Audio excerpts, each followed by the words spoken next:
Hi everyone, my name is Leanne and today I'm going to be shaming myself by confessing the books that have been on my TBR the longest.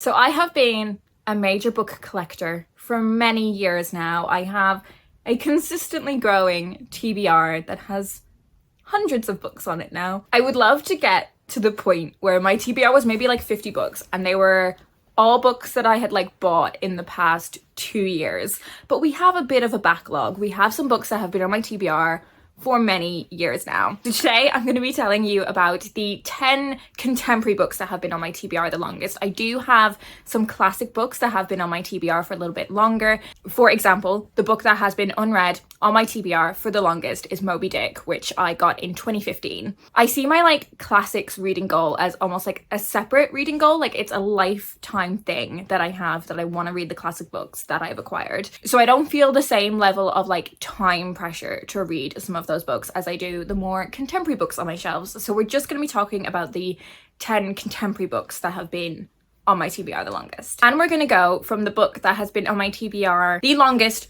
to the most recent. So cast your minds back to 2017 when Leanne bought a copy of Chavs by Owen Jones. I got this when I was in my learning about politics era, when I was in my becoming a liberal lefty era, and I wanted to learn more about working class politics, and Owen Jones was a commentator that I was seeing around a lot. He's still someone that I keep up with when it comes to political commentary, but he was a real gateway for me into learning more about politics. So I picked out a copy of Chavs, and I have another one of his books that is going to appear later on in this list. This book, which is about the demonization of the working class, I just never got around to reading. I feel like I learned about politics better from videos and stuff like that, but I'm still keen to read this. But I think if I haven't read it by the end of the year, I should probably part ways with it. And I feel like that might apply to all of the books on this list. Oh, so I kind of teased that there was another Owen Jones book coming up later on this list. It's coming up next. I should have just talked about them at the same time. So I have another one of his books, The Establishment and How They Get Away with It, which is kind of about this system where the political system in the UK is continuously bringing the same group of people to the top, and people from immense privilege are able to kind of pave the way for people that also have immense privilege to continuously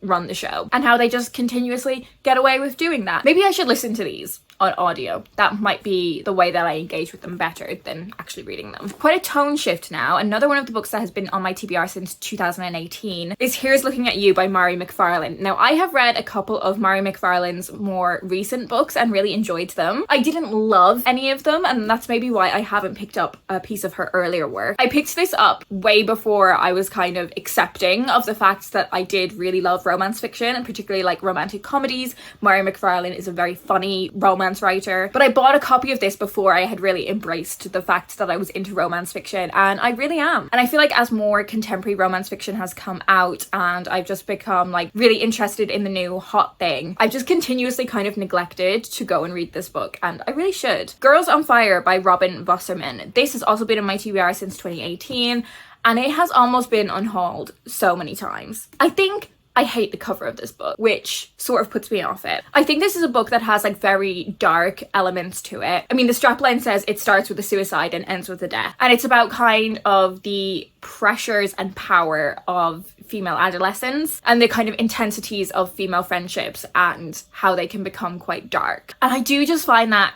really interesting. I have read a few books that are kind of about a similar theme, and I found them really hit or miss. I've either thought they were fantastic, or I just found them really kind of pretentious. And I think that's maybe what's put me off reading this book, is I'm not sure where it's going to fall on that spectrum. And I've not heard many other people talk about it either. So that's an element that's maybe putting me on the fence with this book. Next, I have two books from the same author. So I have Disobedience and The Liar's Gospel by Naomi Alderman. So I found both of these books in a book swap, so I didn't have to pay any money for them. And I had read The Power by Naomi Alderman and really enjoyed it. And honestly, I think I just wanted to have a set of the covers in the same cover design as The Power. I just think I wanted the aesthetic of that without really knowing if I would enjoy the books or if I would find them interesting. All I really know about either of these books is this one's gay, and that's it. That's all I know. And I've sort of speed read the blurbs and nothing went in. That could be because it's 30 degrees right now and I'm sweating and gross and can't focus, but I just don't know if I really want to read these books. Have you read any of these? Would you recommend them? Also on my TBR since 2019 is Welcome to Lagos. I